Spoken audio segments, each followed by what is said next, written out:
ফালুদা হলো ভার্মিসালি মানে সেমাই দিয়ে তৈরি একটি মোগলাই ঠান্ডা মিষ্টি। আমি কিন্তু আজ ফার্স্ট টাইম এটা বানাচ্ছি। আজকে চলুন সহজে ফালুদা কি করে তৈরি করব দেখি। আর ফালুদা বানানোটা আরও সহজ হয়ে গেছে এই ফালুদা মিক্স দিয়ে। আমি 1 লিটার দুধে 200 ml জল দিয়ে গরম করেছি। দুধ বয়েল হলে ওতে এই ফালুদা মিক্সটা আমি ঢেলে দেবো।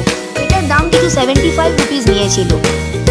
এরপরে এই মিক্সটা ঢেলে দেওয়ার পরে 10 থেকে 15 মিনিট পর্যন্ত আমাদেরকে নাড়াতে থাকতে হবে, না হলে কিন্তু নিচে লেগে যাবে আর অত ভালো হবে না।